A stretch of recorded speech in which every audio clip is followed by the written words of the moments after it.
Once again, I'm sorry for the late update, but my parents suddenly decided to go to a hill station without any prior planning. Luckily, they allowed me to carry my laptop and I was able to write a couple of chapters in that time. Expect to see another chapter come up within 3 to 4 days. Also, I need suggestions for the name of Naruto's twin swords. Also, if you have a hard time imagining the weapons, think of a gunblade, except for the gun position there's a triangular crossguard. The hilt is of the same shape, except the grip is customized for Naruto. The blade itself is like a normal katana blade, except it's a bit broader and shorter. I thank you all for the reviews you've been leaving. They really make my day. Next chapter, Partners. Partners. Chapter 10, Partners. Disclaimer. I do not own Naruto. It belongs to Kishimoto Masashi. Blades clanged as two fighters danced around the training area. Lightning-fast slashes were made and dodged. Sweat flowed in streams as Naruto and Kentaro were having their last spar. 10 months had passed since Naruto had begun his short tutelage under the Sword Master, and many times he had found himself tired, dirty, and on the ground wondering just how an 80-year-old man could kick a Jounin's ass in a matter of minutes. The old man was a harder taskmaster than even Jiraiya. During his stay, Naruto was forbidden to release his gravity seals and forced to wear weights on his arms and legs. Currently, he had 80 pounds on his legs and 60 on his arms. Kentaro had refused to teach Naruto a specific style. Instead, he had been advised by the old man to make his own kenjutsu style. Instead, Naruto was forced to train from dawn till dusk with only 3 breaks in between.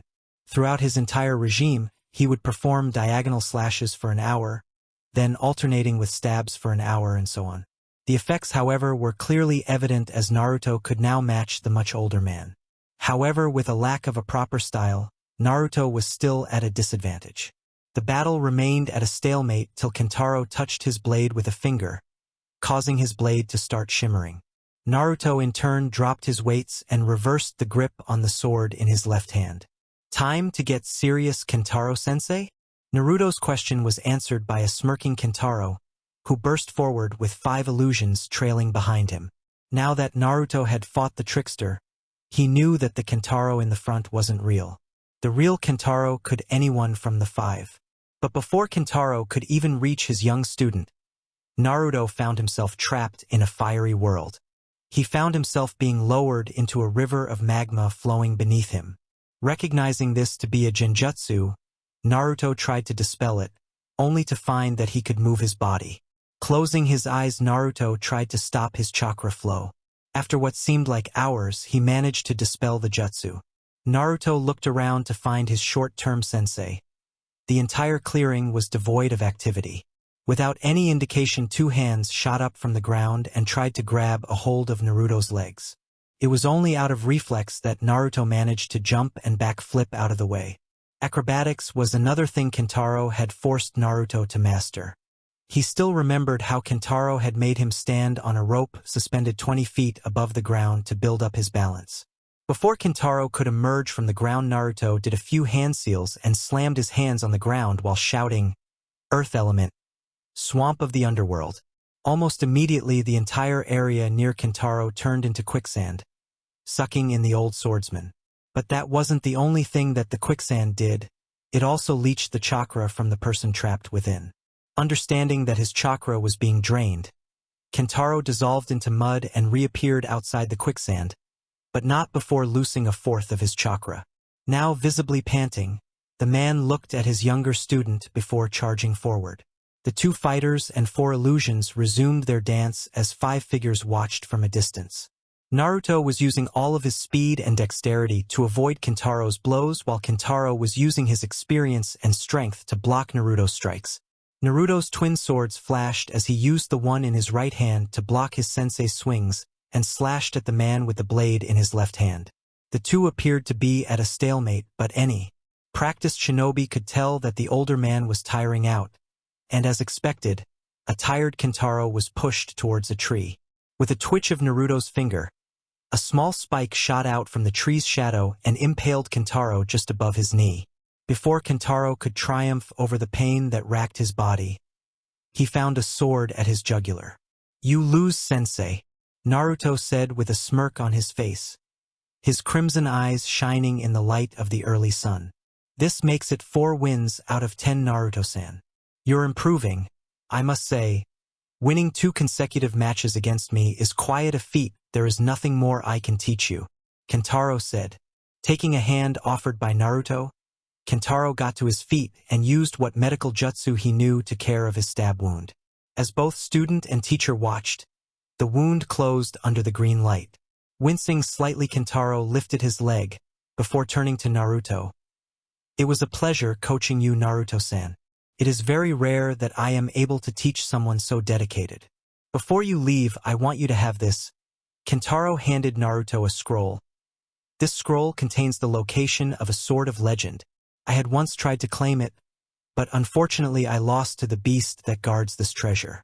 Only 3 others know of this blade, 2 of which are powerful enough to claim it. Therefore you must hurry and not waste time.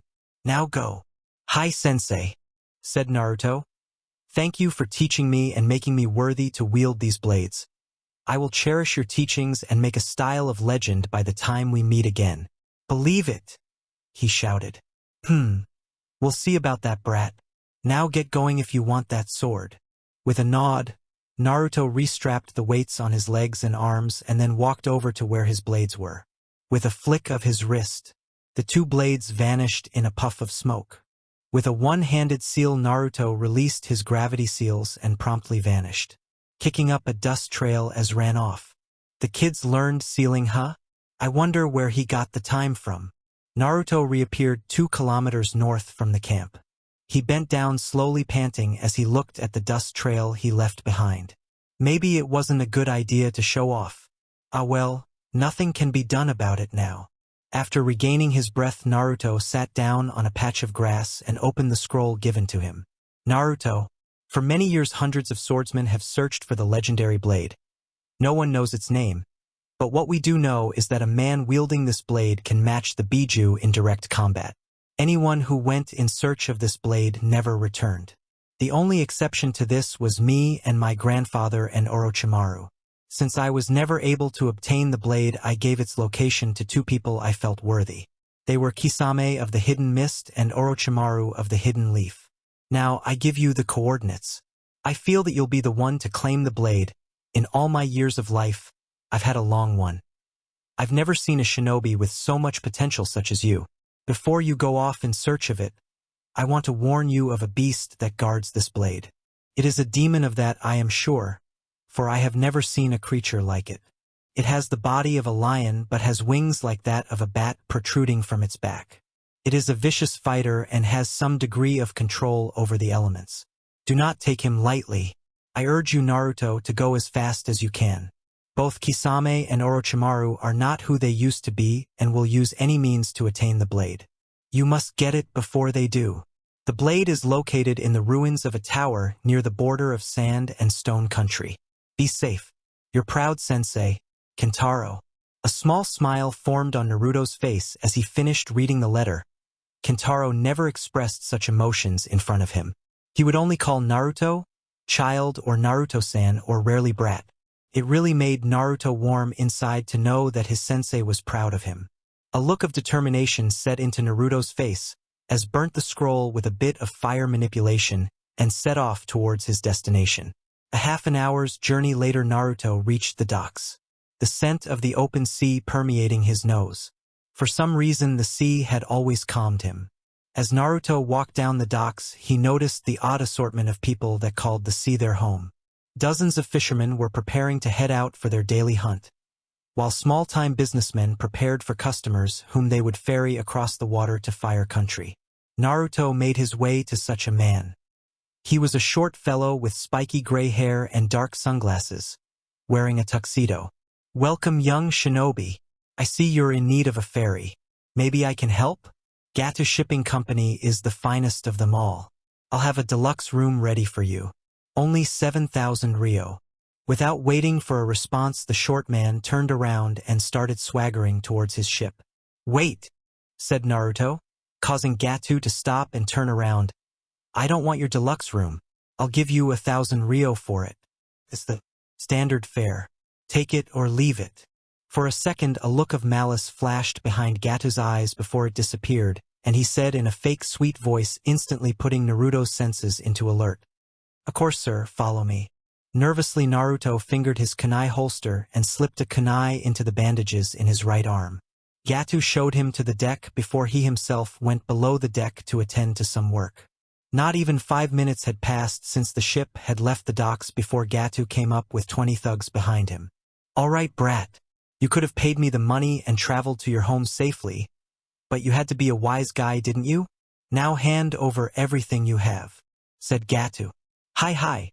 Don't get your panties in a twist, Gatu-chan." Slowly, Naruto raised his hands above his head, concentrating on molding his chakra through his chakra coils and projecting it behind Gatu's men.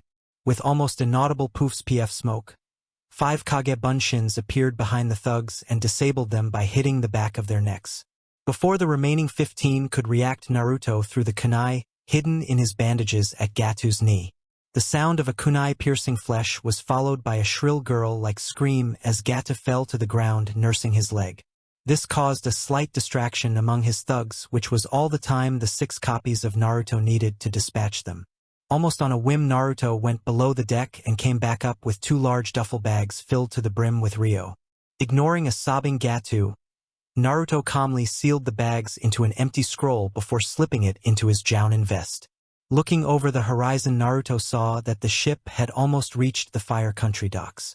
Almost as if nothing had happened, Naruto walked across the deck, paying no heed to the unconscious bodies of various thugs before looking back at Gatu. "You probably don't have a deluxe cabin to begin with," he said in a deadpan.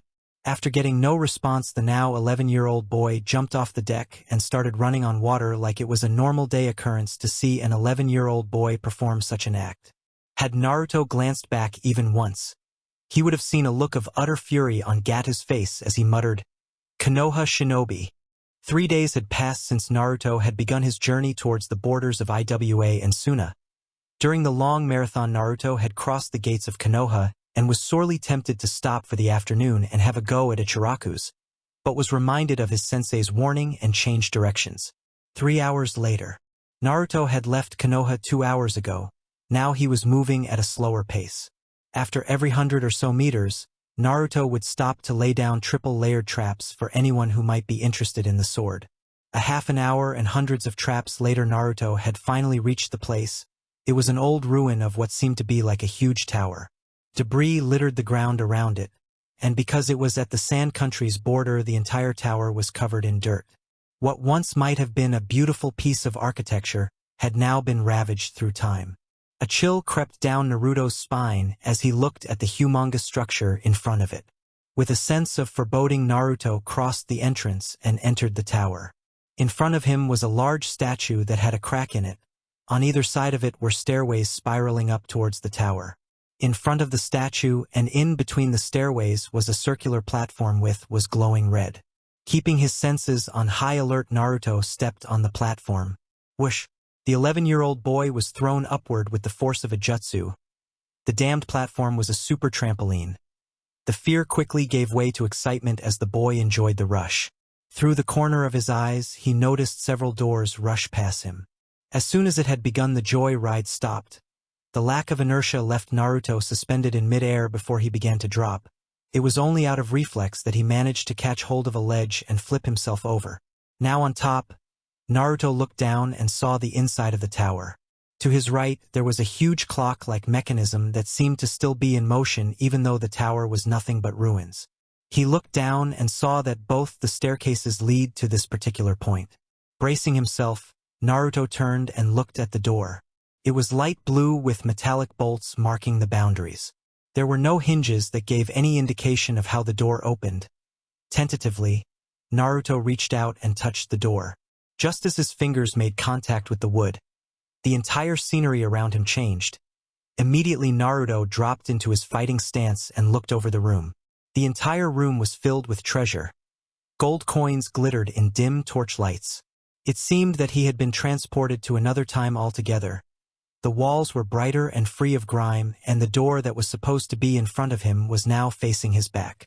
The only assumption was that somehow Naruto had been transported to the room behind the door he was trying to touch. Taking a deep breath, Naruto searched the room.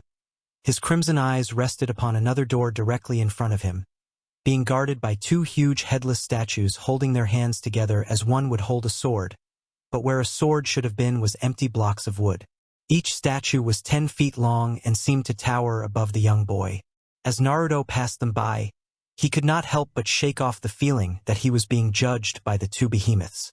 Maybe it was his imagination, but the statues were starting to gain color. One was starting to bleed red and the other navy blue. With a flash, Naruto ran towards the door, before anything weird could happen. This time, the door transported him into an open corridor. Instead of walls, the corridor was supported by pillars. Tapestries fluttered around Naruto as he slowly made his way towards another door. The utter silence was getting to the little boy, and the lack of any action was starting to make Naruto jumpy. Exactly opposite to Naruto was another door. This one was red in color. Somehow Naruto knew what was going to happen was going to be the test of all his skill and speed.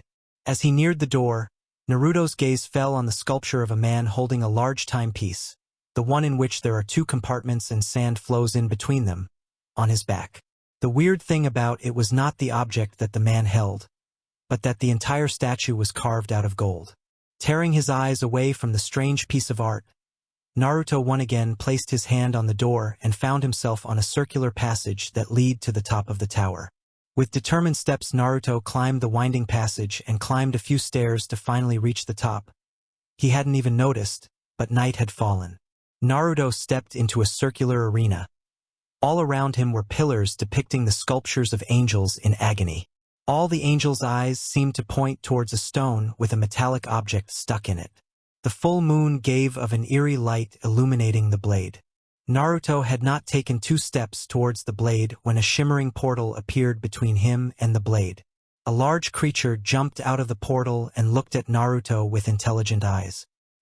"He's just like Kentaro Sensei said." The thing had the face and body of a lion, but it had long ears on the top of its head like a dog, which twitched every now and then. Its canines were the size of Naruto's hand. The tail was covered in some sort of armor and tip was shaped like that of a scorpion, and, from the back of its front legs, protruded 2 short wings, like that of a bat. The lion, or whatever it was, looked at Naruto with intelligent eyes. Nothing could have prepared Naruto for what was about to happen. "I'm sorry, young one, but you will go no further." A rumbling voice echoed in Naruto's head. What are you? And how did you get into my head?" screamed Naruto. "I am a wind rider, but this is no time for pleasantries. Please turn back. It goes against my honor to kill a cub." "He's just like me," thought Naruto, before narrowing his eyes. "I haven't come all this way to turn back. I will claim that blade you guard." "Very well then, I have no choice." Without wasting another second, the Wind Rider opened its mouth and sent a jet of green goo towards Naruto, who jumped out of the way. The ground below Naruto sizzled as the corrosive property of the acid took its effect. Naruto landed on the ground and shot towards the beast like a bullet. Naruto cocked back his arm in preparation for a punch, but was snagged out of the air by a long armored tail. Landing back on his feet, Naruto noticed the tail shrink back to its original length. The beast circled Naruto, looking for an opening to strike. "Damn it! Can't use my shadow fist.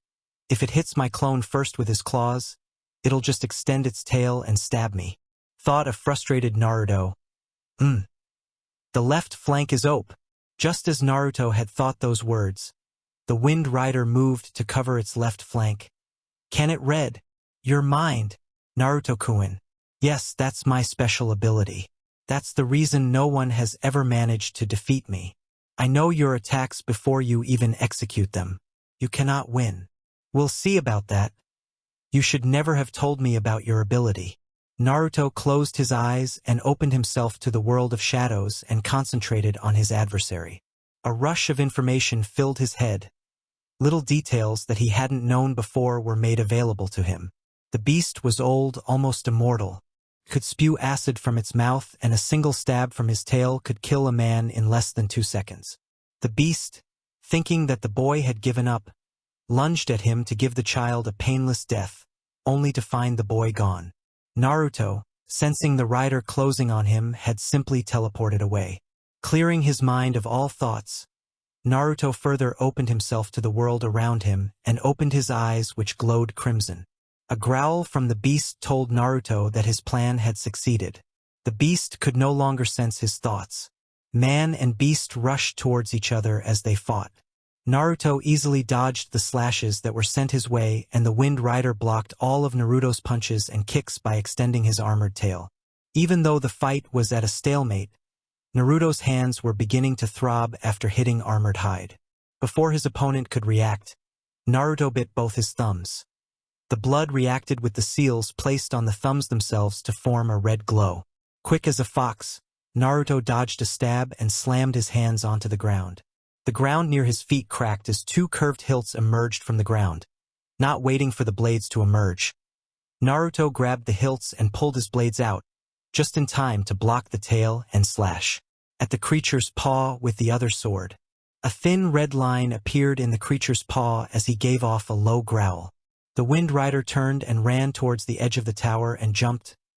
Mid-fall it opened its front legs and began to glide. Using the thermals from the desert winds, the rider turned itself around and spit out a stream of acid. In response, Naruto rolled out of the way, attached a chakra string to the sword in his left arm and threw it towards the beast. Just as the sword was about to hit, Naruto sent a pulse of chakra towards the sword's hilt through the chakra strings and cut of the string of chakra. An almighty boom rocked the tower as the shockwaves caused a few pillars to fall. Naruto saw the sword falling and pulled it back via a chakra string. Once again looking back towards the sky for any sign of his foe, Naruto saw the beast cover in armor.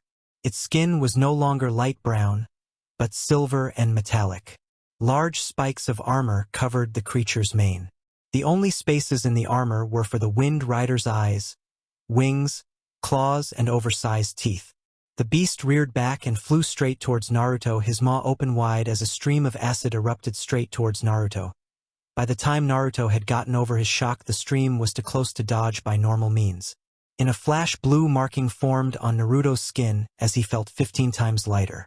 The weights on his arms and legs too fell on the ground. "You are strong indeed if you forced me to use this form," the Wind Rider said. "So are you. You may just be the strongest fighter I face yet.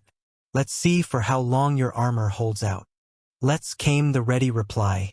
The beast landed on the ground with a thud and charged towards Naruto. The boy, instead overcharging, simply smirked and vanished.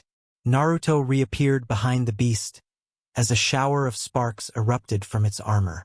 "Impressive," was all Naruto said, before he was forced to dodge the deadly scorpion tail. The battle continued for an hour. Both Naruto and the Wind Rider were panting. Deep scratches and bite marks could be seen on Naruto's hands and chest as his jounin vest had been torn apart. On the other hand, deep lacerations and depressions could be seen on the creature's armor where Naruto had managed to cut through with his wind chakra or used small explosions. "Arf! Why won't you give up already?" shouted Naruto. "Why don't you?" said the amused but tired voice of the sentient beast. "Take this, Hellfire Element, Crimson Blades." Naruto shot 2 blades of wind towards the beast and followed it by shooting 2 small fireballs from his hands. The fires increased in strength by combining with the wind and also attained the cutting strength of the wind blade. The crimson blades made their way towards the lion-like beast, who managed to avoid the first one but got nicked by the second one. "H." The mental scream was so loud that Naruto fell down on his knees. The Hellfire Jutsu had gone past the armor and hit skin. Naruto could not even imagine what pain his foe would be going through. As the boy watched, the silver sheen of the armor dimmed and the protective hide slowly melted away, leaving some bruises and a scar on the beast's hind leg where the jutsu had nicked him. In a berserk state, the creature began attacking Naruto relentlessly. The boy, who was so fast that he couldn't even be seen, was now hard-pressed to dodge the strikes. This was how exhausted Naruto was. Finally, a slash got through Naruto's defense and struck him on the face. 3 deep gauges were etched into the cheeks of the young boy as he was flung towards the edge of the tower. Hot blood dripped down his cheek as Naruto blinked through the haze that was clouding his vision. The boy could almost feel the pieces of skin dangling from the remnant of the left side of his face. He could practically feel the demon chakra working overtime to heal him. In a dazed state, Naruto saw the horrified look on the beast's face as it came to grips with what it had done. As his mind was still cloudy, Naruto placed his hand on the ground and muttered, "Shadow element. Shadow bind," sending half of his remaining chakra into the attack. Chains made out of tendrils of shadow erupted around the Wind Rider and clamped down on him. The beast started to struggle, but went quiet upon hearing another whisper in the night. "Shadow element. Mass shadow spikes."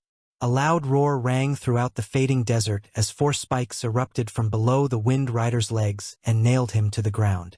Even moving a muscle caused the massive beast to be racked with tremendous pain. The beast could make out the shadowy figure of its adversary wailing towards him. As Naruto entered the moonlight, the Wind Rider's eyes widened. There was no sign of him being hit with a single blow except for 3 small lines on his left cheek. The bare-chested boy sat near the beast and put his hand on the Wind Rider's snout. An involuntary whimper escaped the massive predator. The chains and spikes around him disappeared. Both of Naruto's hands glowed green as he passed them over the creature, healing his many wounds. "Why?" The single word resonated within Naruto's mind. "You should already know. I'm no longer shielding myself from you." The beast's eyes widened as the answer became known to him. "You respect me? For having regretted that last blow?" "Hi!" Silence followed as the clouds parted and drops of rain fell on the ground. It must have been a freak weather disturbance. Rain in a desert? Come on. "What's your name?" asked Naruto. "Everyone has a name." The Wind Rider raised his head. His yellow eyes bored into Naruto, now not glowing crimson ones. "My kin, they called me Kane." "Used to?" questioned Naruto, while running a hand through Kane's mane. "Yes. Long ago this blade's power called to me from my homeland. I along with my kin live where all the summoned animals dwell. I was the strongest of my tribe. The blade needed a protector and it sent its power across the worlds. For some reason, I responded. When I reached this place, the blade bound itself to me and trapped me in an alternate dimension. At first it would force me to fight anyone who would come seeking it, but when I realized the true power that the blade held, I protected her with all my heart. Now that you have obtained the blade, I am free from her service. Now go claim your prize and then come back. I have something to tell you." Nodding, Naruto got up and went towards the piece of rock in which the blade was embedded. Only the hilt and the lower part of the blade was visible. A single look at the size of the hilt told Naruto that the sword was meant to be wielded with 2 hands. Oddly though, the hilt was divided into 2 parts by a metal partition. Imagine the hilt being divided into 3 equal parts. The first part, the part that is connected to the crossguard, is separated cut off from the rest of the hilt by a metal barrier.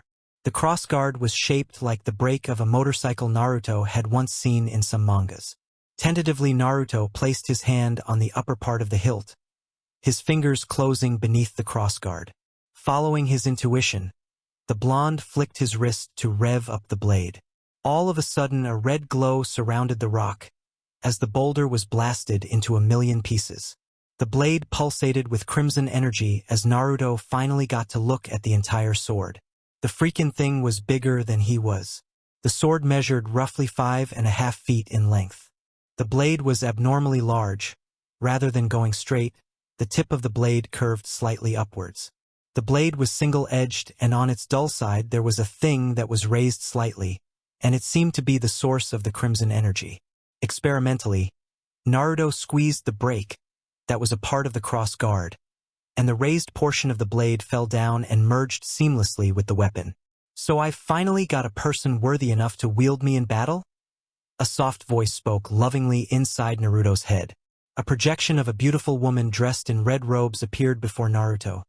The woman had straight dark hair that flowed past her shoulders and came to rest just above her cleavage.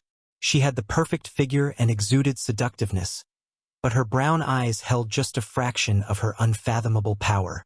She moved towards Naruto, her dress hugging her figure as she approached the young hero. "Heim!" muttered an awestruck boy. The woman stopped walking and giggled, the sound of her voice being music to Naruto's ears. "That is not my name, but yes, you can call me that. But I see that you're not ready for my power yet. It seems that you still don't have the utmost confidence in your abilities." A shame really. I'll wait for the day when you need me most, Naruto-kun. Until then. No, wait. Naruto lunged forward and tried to stop the beautiful woman. But his hand passed right through the projection, and the woman disappeared with a smile on her face.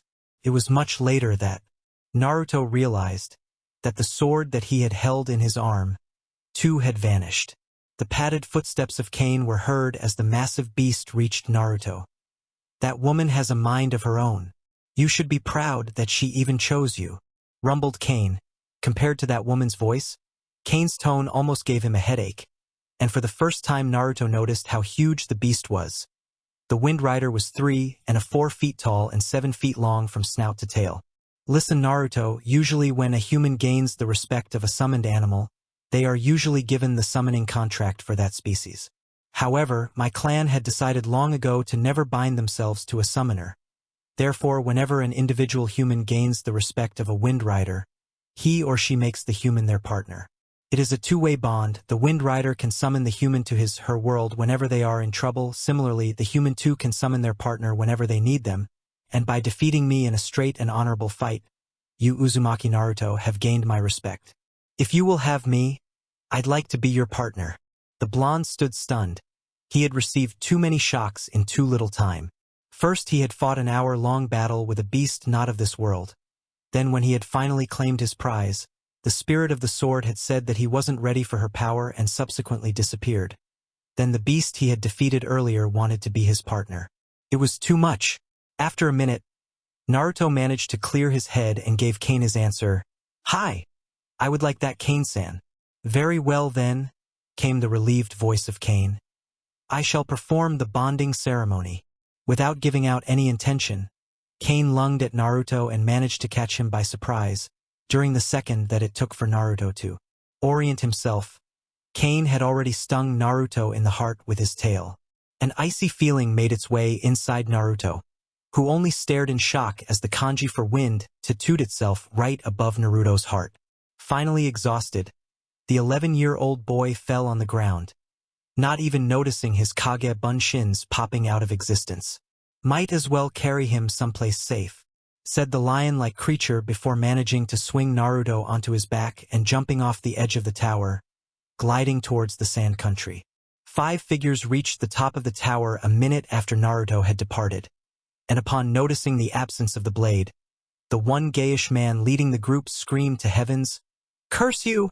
For 2 long hours Orochimaru and his elite guards had been hard-pressed to avoid the traps set around the blaster tower. It wasn't that the traps were exceedingly well made, but they were so goddamn many of them.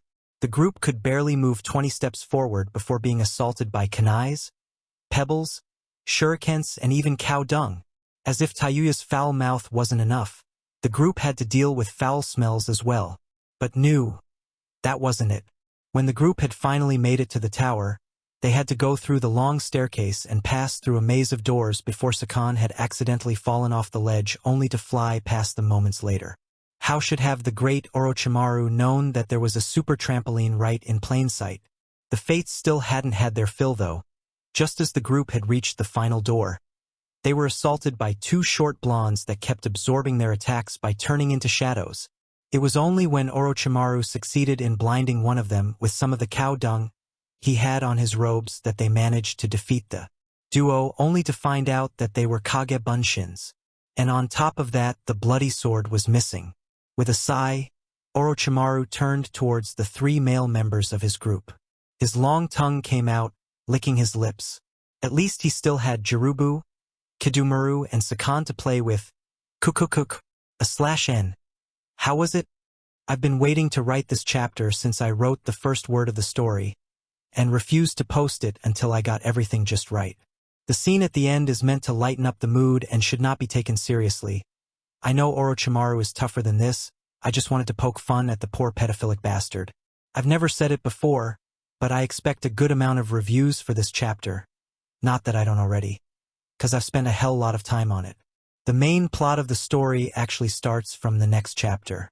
For those who want to have a look at the sword, here's the link. Be warned, once you have a look at the sword, you'll get to know its name and it'll spoil the surprise. P.S. A cookie to the first reviewer who tells me the name of the tower I used in this chapter. I'll give you a hint. It's part of a PS2 action game, Winky Face. Next time, KONOHA and an apprentice.